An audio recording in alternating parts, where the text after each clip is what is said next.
Hey guys, I'm Jared with the Vegetable Academy. In this video I'm going to show you how to make a beautiful string of onions like this so you can display your prized crop over the winter months and store it with good conditions. This allows a lot of airflow around your onion crop, and you can easily remove these onions one at a time by snipping them off as well, so it's a great way to store your onions. It's pretty simple, but there are a few things that you need to get right to make sure it works. All you're going to need is a pair of scissors and some natural twine that you can just throw in the compost after you're done with your onion bunch. Let's get started. I'll take you through it step by step. Okay, we are ready to go here. I've got my onions all measured out. You can measure them out beforehand with a scale if you want, not measure them at all, or I like to use a hanging scale as well, which works pretty nicely, so you can measure them on the go. It works great if your onions are all the same size. That will produce a nice bunch that looks the best, but if you don't have onions that are identical, which they never are, start with the biggest ones on the bottom and work your way up to smaller ones on top. The bunches tend to look best that way. Now you also need to make sure that your onions are actually ready for this. They should be cured beforehand, not green and totally dry within the stem. And a way to verify that is to run the stem between your fingers. If it rotates and spins a lot and you can feel the grains inside sticking to each other, there's probably some moisture in there still. You'll get a sense of that if you try that a few times with some onions that are cured and not cured. Also make sure that you've left a few inches here to work with when you're tying your onions on the string. You're going to need this space, so don't cut the onions down here. Give them a few inches up there, and then you're set. So I've already measured some string out. Start with a length of about 8 feet long. I find that works well. Go longer, it's up to you obviously, but this is what works well for us. Tie the ends together and double it back so that you've got 4 lengths of string all running parallel, like so. That's what you want, and a loop at the bottom here. Okay, I'm going to hang that up on my scale, and we're ready to get started. The first loop that we're doing at the bottom is a little unique, and it looks like this.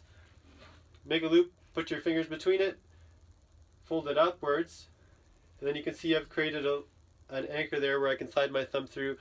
That's where we want to put our first onion stem to anchor the whole bunch. And I'm going to pick my largest onion to serve that purpose. I slide it in and press it down. Now I've got a really secure anchor at the bottom of our string. Every onion after this point is done the same way. We open up our strings. You just pick 2 to go on either side. Slide your onion stem through. Fold it around below itself, and then back through the middle and slide it down. It's very important that when you slide that stem through, that you come back around and go under itself. You cannot fold it over itself. You won't add that pressure to the stem and keep it anchored in place. Now, what's critical here when you go on to the next onion every time is to find a different gap. That's why you've got 4 different strings. If we're always using the same gap, our onions are not going to be very secure on along this line. So I see where I've opened up the last one. I'm going to switch that now, finding a different gap, different strings, open up another gap here, and repeat with a new onion. Slide the top through, fold it down and back through the center, and then slide it down so it tightens itself into its bunch there. It's just that simple. Okay? Very important details though. Getting that stem underneath itself and folding it back around the center. And each time finding a new pair, a new combination of strings. So here's the last combination of strings. I want to change that up this time again, finding a new combination so that I immediately anchor that bulb in there. It's not going to slide up and down. So I'll repeat that with another onion here. And you start to get a sense of the balance, the pattern, depending on the size of onions. You might want to do different patterns, but with this particular onion that I'm using here, it works well to use 2 sets of 2, just building up like that.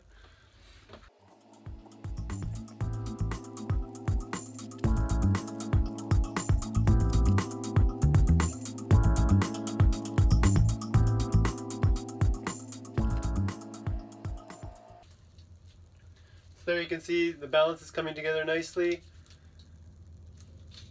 As long as you have a gradual shift from large bulbs to small bulbs, you can actually keep this pattern quite uniform throughout, and you could continue as high as you wanted indefinitely. The string is carrying most of that, or all of the weight really, so you don't have to worry about the stems of the onion ripping and ruining the whole bunch. If one of these were to happen to fail, the whole bunch would remain intact, which is great. I know we've bunched garlic with braids in the past, and in that case you're really depending on the strength of the whole onion, or the onion stem, to keep that braid intact for a long period of time. Just replacing that onion braid with the string really adds a lot of strength and allows you to make a nice tight bunch, which we love. It looks great. So let's just finish off here with a few more.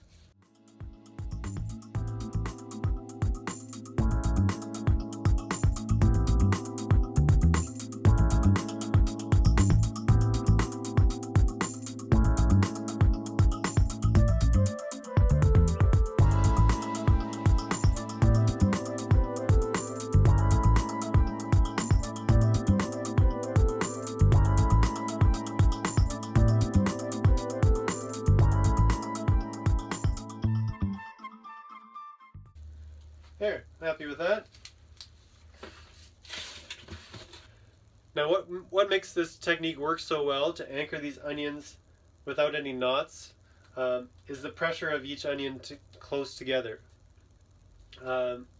This top onion isn't super secure yet because there are just open strings above it, but all of these are very firmly anchored because the pressure of each of these onions and the fact that we were splitting our strings each time in a different spot, it's kind of interwoven them tightly. So to anchor this top bunch here, I really want to finish my string here by tying an extra knot right at this point where I'm pitching, just to make sure that this onion doesn't go running around either, sliding up and down. So that's what I'm going to do right now to finish off.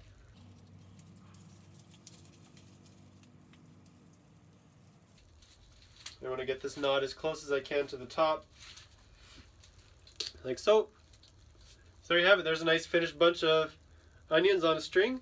These will keep for many months. That's totally dependent on the variety though. There are some that don't store very well. This is a nice storage variety called Cortland, which will last all through the winter for us, and we'll be eating these into the early spring.